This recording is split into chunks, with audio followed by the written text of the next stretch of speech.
operatore del leasing, Sandrini. Avvocato Recchi. Sì, io in realtà volevo raccontare una piccola esperienza, perché su questo argomento una piccola esperienza professionale, un esempio. Perché su questo argomento quello che abbiamo trattato fino adesso è il momento dell'iscrizione, però poi c'è anche il problema della permanenza, che può diventare devastante per le persone. Certo. No? Allora, il piccolo esempio che vi volevo raccontare riguardava un'aziendina di commercio, mia cliente, il cui titolare aveva avuto nel 2001, pensate quanto tempo fa, un problema economico. Si era arretrato nel pagamento del mutuo e di un leasing, peraltro, con 2 istituti diversi, e aveva subito una espropriazione mobiliare. Aveva fatto la conversione del pignoramento, gli era stato ammesso la conversione del pignoramento, nel frattempo si era ripreso economicamente e regolarmente ha pagato con 9 assegni circolari le 9 rate previste dalla conversione del pignoramento. Nel 2003 ha finito di pagare le sue rate, quindi lui era convinto nel 2003 di essere rientrato in bonis, di essere quindi di nuovo un buon pagatore per il sistema bancario, per i suoi clienti e compagnia bella. Tanto si era ripreso, poi una piccola impresa che non aveva bisogno di denaro, un commerciante di vestiti, che è andato avanti tranquillamente per 11 anni della sua vita senza mai interrogarsi della sua posizione in eventuali centrali rischi come quella di Quindi Banca d'Italia. lui banca solo su conto attivo, via dicendo, quindi non ha mai chiesto prestiti. Quest'anno decide di comprare una casa con il figlio. Decide di comprare una casa con il figlio e quindi un affare economico, non aveva completamente la liquidità e quindi decide di accendere un mutuo. Si reca alla sua banca, fa la domanda per chiedere il mutuo e la sua banca dice ma noi non te lo possiamo dare perché tu sei segnalato in Banca Italia, insomma, con la tua azienda sei ancora in una situazione di sofferenza, devi dare dei soldi a uno dei tuoi creditori. E allora lui dice no, ma io veramente ho avuto dei problemi 11 anni fa risolti con una conversione di pignoramento, porta allo sportello bancario le matrici degli assegni circolari, la banca ne prende, non faccio il nome, ma la banca ne prende atto, dice vabbè ma adesso andiamo al contenzioso, vedrai che la filiale, no, risolveremo. Spostano al contenzioso, il contenzioso in maniera, devo dire, poco diligente non controlla, cioè non è che non controlla, controlla, perché rileva che da terminale non risultava il pagamento e quindi decide di mandargli una lettera in cui gli intima guarda che mi devi tutto dal 2003 più interessi e more, se non ti sbrighi a pagarmi ti mandiamo anche società di recupero crediti. No, aspetta, perché non è finita.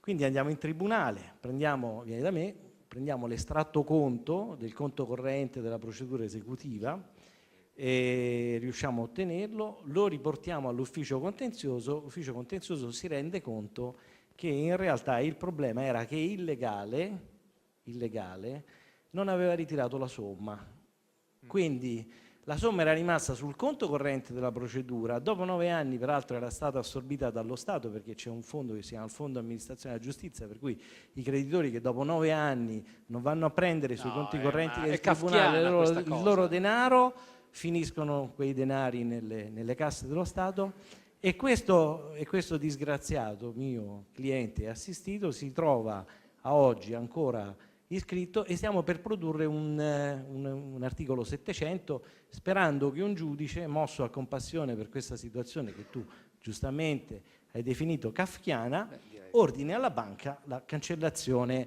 quantomeno la rettifica della situazione. Perché vi ho raccontato questa storia? Per farvi riflettere su un fatto che secondo me è importante, un argomento così rilevante come l'incaglio, come la sofferenza, a mio avviso, non può essere oggetto della discrezionalità degli operatori.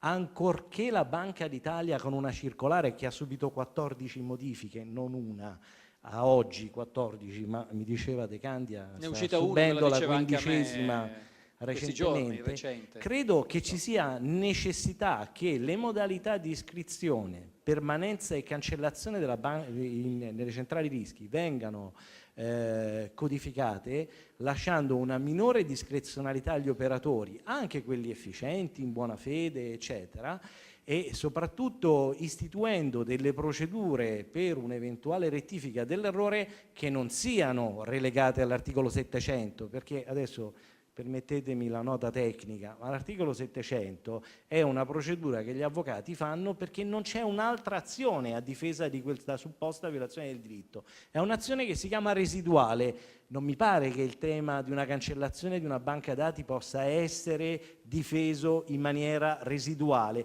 Parliamo della vita delle aziende, del sistema produttivo del Paese, che meriterebbero una tutela più efficace. Dopodiché io non voglio parlare del risarcimento del danno, nel caso di specie questo cliente ha perso l'acquisto di una casa, ma se disgraziatamente le altre banche, se fosse stato un cliente magari affidato, magari su questa segnalazione gli avessero revocato, cioè questo è una situazione che poteva determinare la sua morte imprenditoriale nella sua completa innocenza.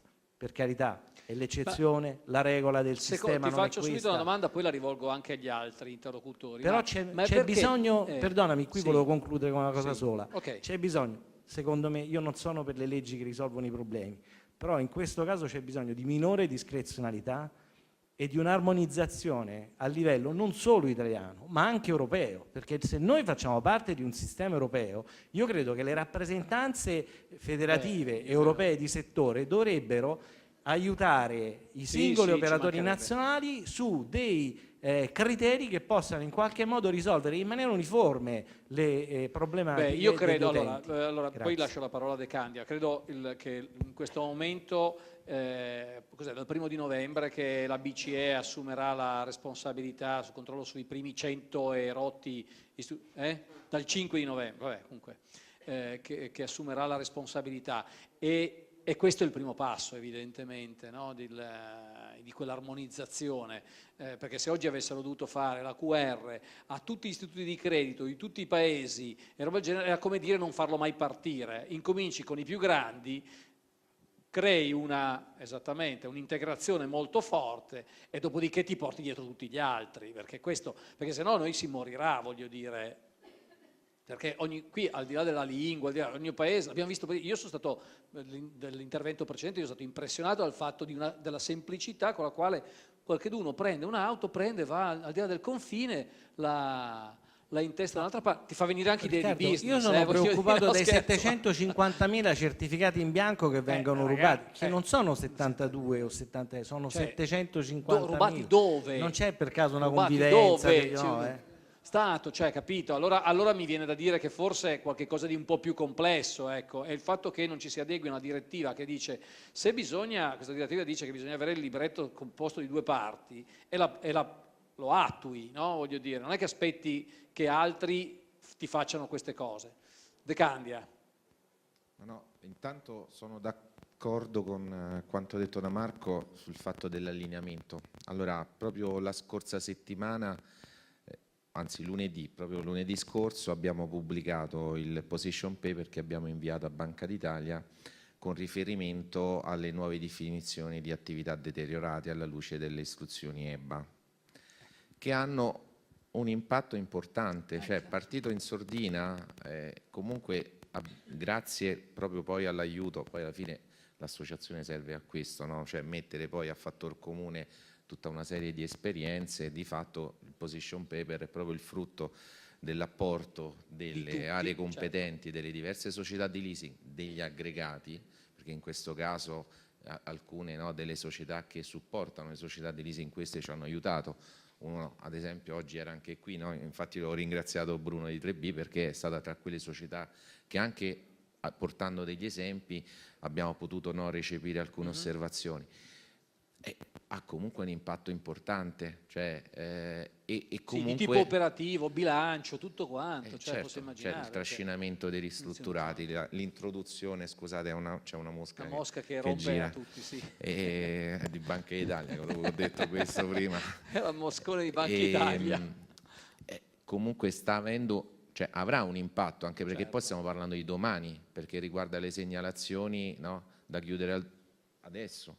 Quindi, e Banca d'Italia nel recepire queste istruzioni EBA, forse, anzi diciamo, uso il termine più diplomatico possibile, presumibilmente è andata un pochino oltre, perché di fatto, almeno da quello che abbiamo avuto modo di vedere confrontandoci con le società di emanazione estera, vedi Francia, forse Banca d'Italia è andata un po' oltre più quelli che realisti erano. del re, là, insomma. Sì, quindi banalmente il discorso, no, dei rischedulati, no, e quindi delle moratorie, anche lì ha un impatto importante. Quindi intanto rimando chi non l'abbia già fatto a leggere questo documento, perché lo ritengo molto operativo, sperando naturalmente che Banca d'Italia tenga conto di queste osservazioni. Ecco. Ho capito. Bene. Vuole aggiungere qualche cosa? No, Dal mio punto di vista volevo aggiungere una cosa. Noi soprattutto le voglio un'attenzione su una Prego. cosa.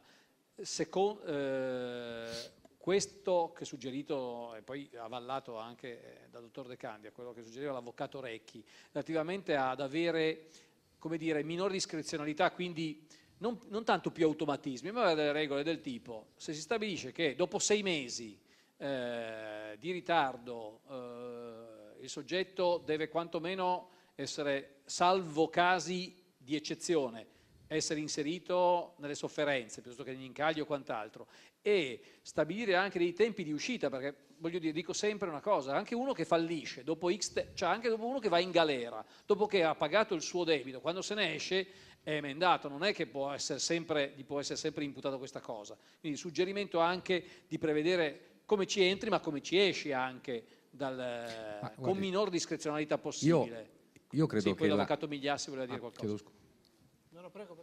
Io vorrei ribadire un concetto che ritengo sia sacro, cioè ad una società di leasing, ad una banca si chiede di assumere una decisione in sede di delibera quando il contratto viene deliberato e messo a reddito, e nel momento in cui ci si chiede di qualificare il credito e attivare parallelamente le attività di recupero crediti e poi di contenzioso. La qualificazione del rischio ad incaglio o a sofferenza è una parte molto importante che definisce ed inquadra correttamente la posizione del debitore rispetto al creditore. E credo che la discrezione non vada interpretata come, lo dicevo prima, Arbitrio. una sorta di censura morale o religiosa nei confronti di un debitore che, evidentemente, trattandosi di partite IVA, società, ha non una ma 100 argomentazioni che riferiscono ad una crisi che è nota a tutti, a me in primis per il ruolo che ricopro. Ogni giorno parlo con qualcuno che ha sufficienti argomentazioni per convincermi. Chiaro che dobbiamo trovare sintesi forti legate al miglior servizio possibile del debito attraverso un piano di rientro che sia cambializzato, rimodulazioni contrattuali e quant'altro. Lo sforzo che cerchiamo di fare è trovare una via d'uscita, onde evitare di inflazionare il remarketing con recuperi intempestivi di beni di difficile collocazione, o evidentemente operare oltre un ragionevole dubbio sulla proseguibilità del contratto in capo al nostro antico cliente, che magari 12 mesi fa era molto buono. Certo. Non è un caso che io riceva mensilmente quelle che si chiamano sofferenze allargate, cioè in altri termini mi segnalano quali miei clienti siano a sofferenza allargata. Anche in questo caso io bandisco qualunque automatismo che credo vada nella tutela del cliente, che non può essere rinunciata, al di là del fatto che non c'è una dialettica con il cliente, perché il cliente pone in essere comportamenti evidentemente oggettivi rappresentati dall'inadempimento. Tentativo dimostrabile nostro cercare di capire se è recuperabile la posizione. Quindi non è sufficiente 6-7 rate o, in altri termini, un sillogismo che può essere più o meno perfetto, è conoscere il cliente. Ad una società di leasing ciò non è precluso. Lo sforzo che deve fare è stabilire quale livello di conoscenza giustifichi da ultimo il passaggio a sofferenza. Faccio un esempio, anche per tranquillizzare, se del caso, i legali che volessero rappresentare ad un'azienda la scelta di qualificare a sofferenza un cliente. Se io dovessi vedere nelle sofferenze allargate una segnalazione a sofferenza, un'unica segnalazione per 1.000 euro, faccio un esempio che può essere frequente, mentre nel caso specifico mio il cliente è inadempiente per 4 rate, ma all'interno di argomentazioni che quotidianamente o mensilmente vengono dimostrate, cioè cerca di pagare la rata, la paga, ne lascia indietro 2, cioè si vede che il cliente non è in decozione totale ed irreversibile, io non posso pensare, e lo dico ed è ammessa la prova contraria, che 1.000 euro di sofferenza su un altro istituto possano essere la ragione che determini l'automatismo di qualificazione. Non posso dare la responsabilità della qualificazione a sofferenza ad altra già eseguita da altro istituto. Io ignoro cosa sia accaduto, né posso evidentemente sapere qual è l'istituto, perché ricordo a tutti che le segnalazioni che io percepisco non hanno il nome dell'azienda. Quindi io non ho il collega che ha segnalato a sofferenza quel cliente, posso chiamarlo facendomi spiegare che cosa è accaduto. Lo posso chiedere al cliente. Posso chiedere al cliente e cerco di capire perché per 1.000 euro è segnalato a sofferenza. Dico 1.000, ma 10.000 sarebbe la stessa cosa, perché devo rapportare, questo ce lo chiede evidentemente la giurisprudenza, la segnalazione di vigilanza anche, in questo caso a sofferenza, anche al giro d'affari, al fatturato, ad una cervet pulita. Perché? Perché evidentemente in circostanze come queste dimostrare che quel cliente sia irreversibilmente in decozione è molto difficile. Concludo dicendo, è un mestiere molto complesso e credo che margini di errore possano essere ammessi, limitatissimi. Credo che sia un mestiere che chiaramente corrisponde poi a ruoli che sono diciamo così, nelle condizioni perché questa decisione possa essere assunta e, ribadisco, giustificata davanti ad un soggetto che volesse capire meglio che cosa è accaduto, perché non da ultimo un passato a sofferenza può anche esperire un reclamo, mettendo per conoscenza Banca d'Italia e in questo caso ha titolo e diritto di pretendere una risposta che dovrà essere argomentata al meglio e in questo caso posta per conoscenza anche alla Banca d'Italia medesima. Quindi sono circostanze nelle quali ci siamo trovati e direi abbiamo spesso trovato soluzioni o argomentazioni di conforto. L'automatismo è estremamente pericoloso. Ok, poi sentiamo poi. C'era l'avvocato Migliassi, poi dopo ti. Avvocato. Io sarò telegrafico, ma perché mi interessava sottolineare due brevissimi aspetti. Il primo è quello che nel pluricitato provvedimento del Tribunale di Milano di agosto di quest'anno io ho trovato una cosa molto interessante e che vi rilancio per le vostre riflessioni.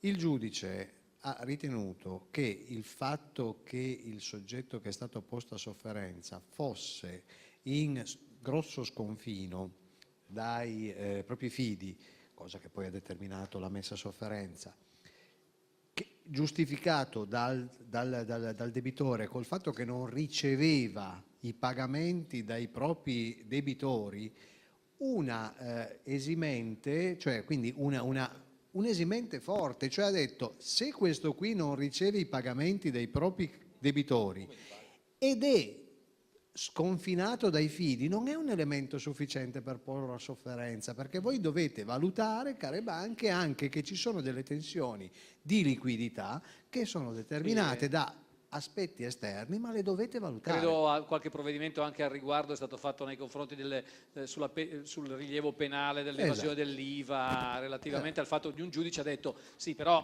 quello è un creditore, c'è lo Stato che non lo paga. C'è una situazione tale che deve essere valutata, quindi il processo di cui parlava lui e l'argomentazione di questo processo è fondamentale per poter dimostrare di aver tenuto in considerazione questi elementi. Secondo aspetto, riagganciandomi a quello che ha raccontato Marco, interessantissimo, rilancio un po' la domanda che io avevo lasciato sospesa. Ma allora, quando un cliente, qui in questo caso il rientro era forzoso perché era una conversione di pignoramento, ma quando un cliente, dopo che è stato messo a sofferenza, decide di stipulare un piano di rientro, è ancora sofferenza? È ancora sofferenza, lo teniamo a sofferenza, lo portiamo fuori, facciamo un altro processo valutativo oppure semplicemente lo lasciamo lì fin quando non ha pagato completamente e poi ci ricordiamo di mettere a perdita quello che abbiamo stabilito di mettere a perdita con la transazione, perché se non lo mettiamo a perdita questo continua a rimanere segnalato per la differenza. Cioè,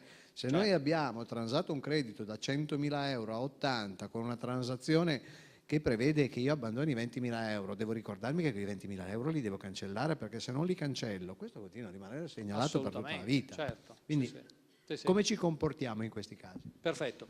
Frigerio.